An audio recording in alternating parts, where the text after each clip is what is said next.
This is Voicemail, the Universal Postal Union's podcast covering the wonderful world of mail. I'm your host, Ian Kerr. In this episode, I'm joined by Vidar Helgesen, Executive Secretary at the Intergovernmental Oceanographic Commission of UNESCO.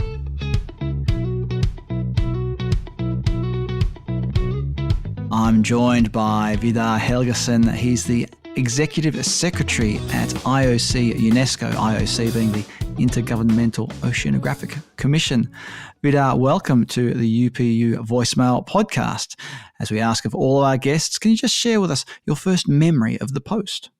Well, thank you very much for having me. And I guess my first memory of the post relates to the fact that my uncle was a postmaster in a very small island community up in the Arctic where I was born. My family moved, so I essentially have memories from summer holidays up there with the midnight sun and everything.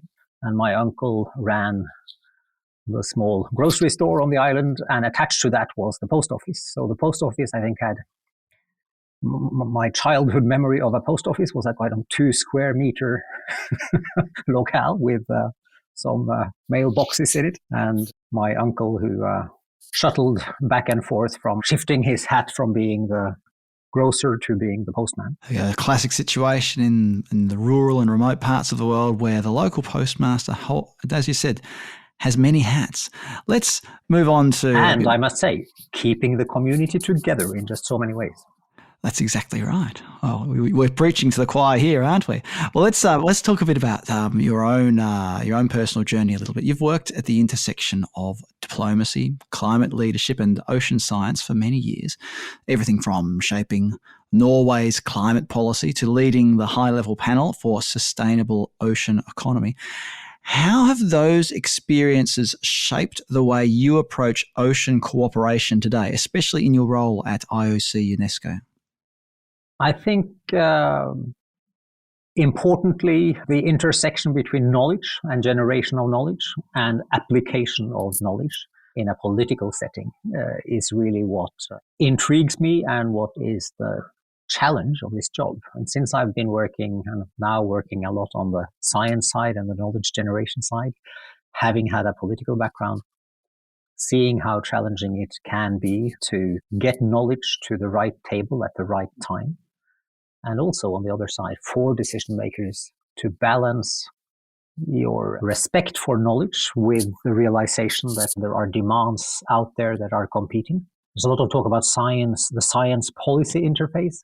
That might not be the most difficult, but the science politics interface is really difficult. I think my background from the political world as well as world closer to science really makes me convinced that it's at that intersection we need to make things happen. And these days we see a lot of pushback against climate policies and climate action. So that challenge is growing by the day. Today, most of what we know about the ocean comes from just a small number of countries with the resources to study it. Now, the Ocean Decade, which is a UN initiative led by the IOC, is all about changing that, bringing the world together to generate ocean knowledge and solutions for everyone. How can we make sure more countries and communities are not only contributing to ocean knowledge, but helping to shape that global conversation around it? And how does listening to these underrepresented voices play a role in building a more inclusive and meaningful understanding of the ocean? Yeah, this is really critical. First of all, just to lay the picture before you, we know a lot about the ocean, but there's an enormous amount that we still don't know, even in wealthier countries. Globally, we have mapped about 26% of the global seafloor, a maximum, I think, of 25% of species in the ocean have been described. So there's a lot we never knew and that we still don't know. And then the second problem is that even what we know is changing because of climate change, overfishing, habitat destruction, etc. Things are changing. So we need continuously to monitor. We need to monitor in order to have an understanding of the resources in the ocean, but we also need to monitor ocean changes because they become hazards. Extreme weather events start in the ocean. ecosystem changes can have dramatic effects, flooding, storm surges. So observing the ocean is important for protection, for industrial use, and for protecting coastal communities against extreme weather events and other hazards. And this means the inequity today in ocean observing is exacerbating already existing problems. Vulnerable countries that are the most vulnerable to extreme weather events will also be those who will be later informed later about the onset and probability of disasters.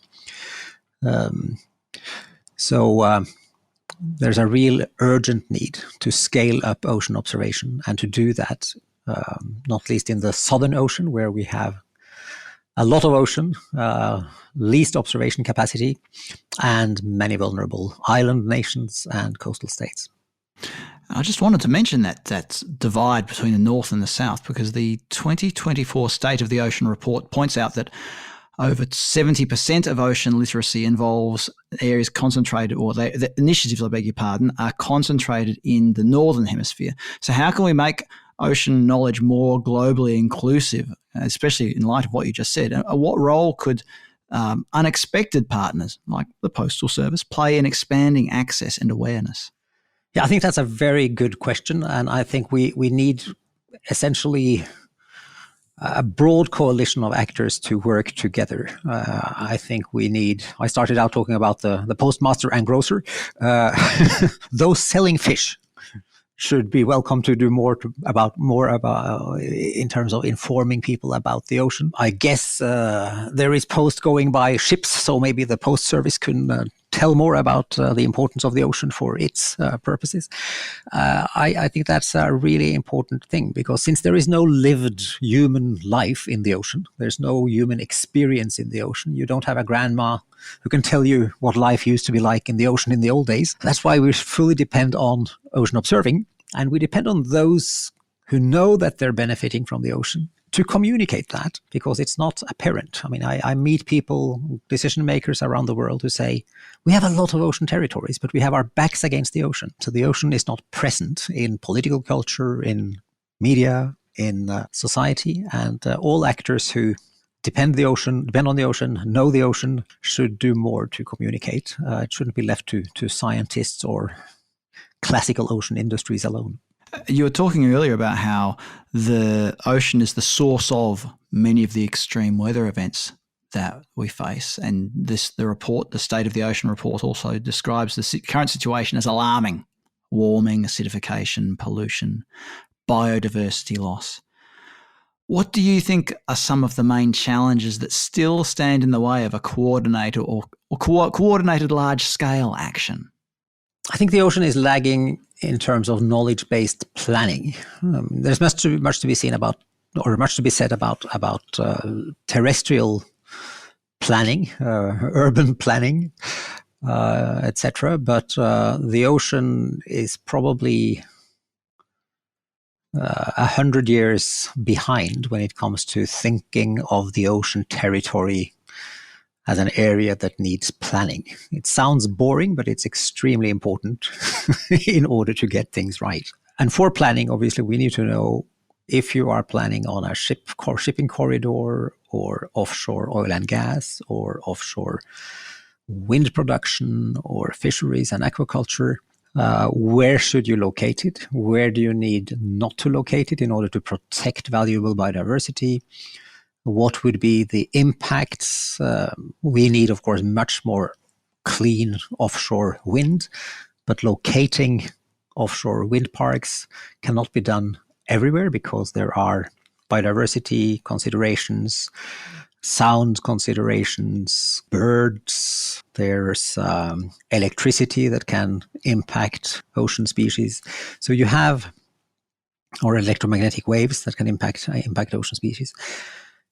This just as an example of the need for planning.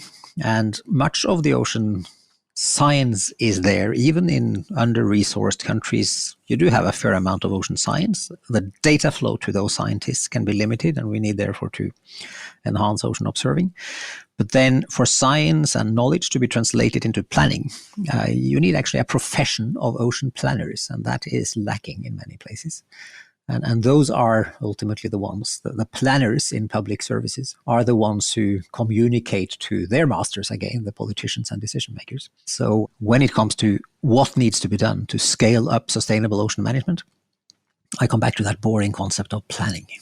The ocean has been described as the planet's life support system, but you were just talking before about governments or people, they're surrounded by the ocean, yet they have their backs to the ocean. So it's effectively invisible to them.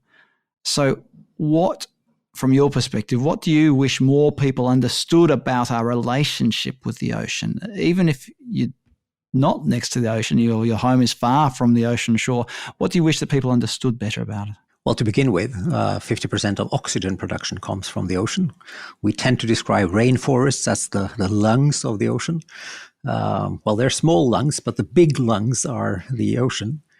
So that's important to understand. It's also important to understand that climate change that is happening, so far, the ocean has absorbed more than 90% of the heating, which means that the heating we experience through milder winters and earlier spring times is actually only a limited amount of the warming that has taken place, and that much has been absorbed by the ocean. And that should scare us, because we don't know how long the ocean can withstand that heating. And obviously, it's not only a matter of temperatures and seeking shade and seeking cooler places. Fish in the ocean, yes, they have cooler places to go to, but that's ultimately a problem for those who are used to fishing it and living from the ocean. So all those changes that are taking place to ecosystems have profound implications for humans, for human societies, industries, ultimately national economies. We're only at the outset of understanding that, but I think it's important for people to understand that heating, ocean heating, is not only a matter of temperatures for swimming. It is. It affects so much the fishing industries, as you mentioned. It's so vitally important for us all. You were talking earlier about the mapping of the global seafloor. I think this figure is something like 26% of the global seafloor has been mapped. Does that sound right? Yeah. And as you mentioned, a fraction of the marine species are documented as far as we know.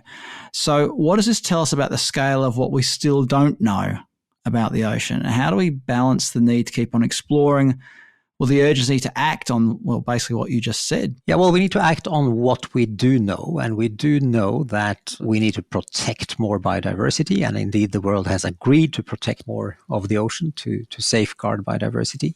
We do know that coral reefs are in deadly danger, and that we need to do whatever we can to protect and regenerate the biodiversity systems adjacent to coral reefs. So let's act on the knowledge we have.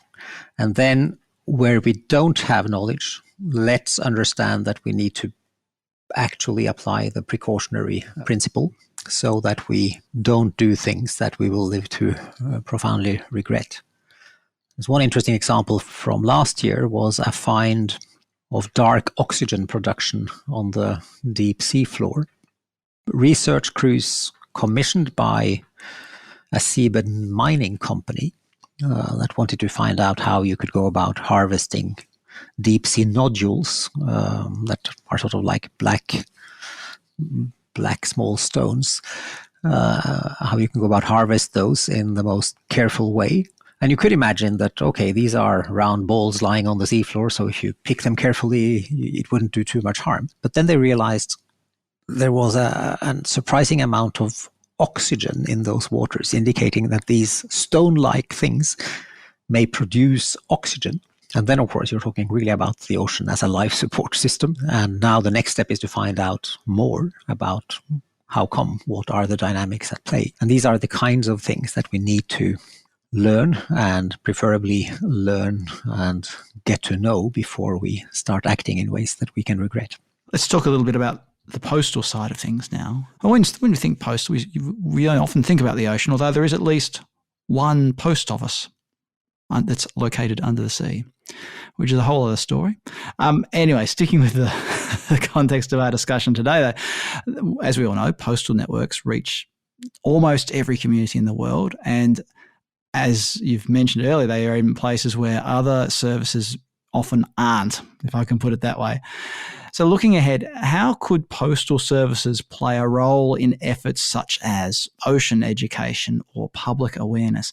And what kind of contribution might this kind of network make in helping more people engage with ocean-related issues in their everyday lives? Well, obviously one example is this letter writing competition. That is a great initiative relating to the ocean.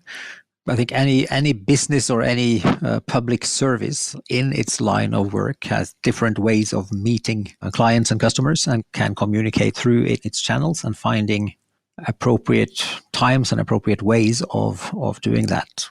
This year, for example, there is the UN Ocean Conference. I think that might have been why the ocean was seized on as the theme for this competition. And I'm sure there are other ways, like I've seen these beautiful stamps with ocean creatures on them that are obviously part of enlightening people to the wonders of the ocean. And that's where I think the creativity on the side of those who know their business is to be allowed to flourish. We can certainly provide a lot of data, a lot of information, a lot of fantastic illustrations about the ocean. So we're at your service. The UPU and UNESCO are both part of the UN system, and it shares a focus on connecting people, whether it's through knowledge or education or essential services. So sort of building upon our previous question here, from your perspective, how can UN agencies work together in more meaningful ways to support goals like those of the Ocean Decade? I think there are about 27 UN agencies that are engaged in one way or another with the ocean. And there's a huge potential for those agencies to work more together on more targeted priorities for ocean action. It's no secret that the UN system, as most other systems, is marked by a certain silo mentality, and that can be overcome if, for example, one of the things we're doing now in the UN decade is to look at setting some really high-level priorities for the remainder of the decade and try to rally different actors to do their part. Traditionally, in order to be respectful of different agencies, different member states, different actors, you tend to have a sort of bottom-up approach. But I think we need some priority setting that could be rallying points for UN agencies to come together. And we're looking at that now as we are midway in the Ocean Decade. Earlier, you made reference to the UPU International Letter Writing Competition. What you didn't mention is that you're one of the judges. Now, what are you looking forward to? Because I should mention, the letters will be written from the perspective of the ocean. So what are you most looking forward to in discovering the voices of the young people who are taking part? Well, I'm obviously looking for ocean knowledge, for ocean passion, because I do think emotions are an important part of our relationship to the ocean. But then I must admit as well that I have a fairly strong background as a speechwriter in my younger days, a speechwriter for different politicians. I still write a lot of my own speeches. I love writing. So I'm also going to be fairly hard on the stylistic side of things. With letter writing can invite us to sort of slow down and reflect. I mean, it's not like firing off an email or a text message. It's a deliberate activity, and in this case, it's encouraging people to imagine themselves in the place of the ocean itself. Are creative exercises like this important for young people today, especially as they explore their voice and they explore their connection to the natural world and the shared responsibility we all have in caring for it? You know, I think we are reaching a point where much of these values that you alluded to here are coming back. I heard an amazing piece of news the other day from my home country, Norway. Public survey of young people where 50% of young people said they wish TikTok had never been invented. Social media use over the last year has gone down. And I think there is a realization that we're losing out on so many wonderful experiences is if we get glued to our screens too much. Digital development is fantastic and opens a lot of new opportunities. But these moments to observe, these moments to cherish nature, and those moments to reflecting and writing about them are just so valuable. So I have a hope that we've reached a sort of saturation point on digital consumption in many parts of the world, and that we will see more of a return to the real stuff. Of course, mobile phones don't work under the water, do they? So ponder that one, everybody. I never brought one, so I don't know. In closing, though, let's just finish up with a bit of a message for the future, or a message. What if you could share one message with people around the world, not as a scientist or a diplomat, but just as a fellow human being, and whether someone lives by the sea or far from it, what would you want them to remember and act on when it comes to protecting the ocean?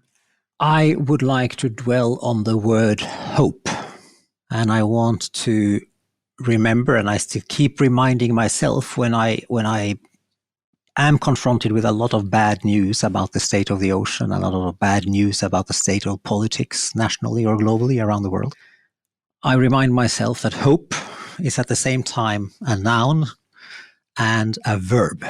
So don't just have hope, do hope. Powerful words to finish up with. Thank you very much for your time today. Vidar Helgesen, Executive Secretary at IOC UNESCO. Thanks for joining us on the UPU Voicemail podcast today. Thank you so much.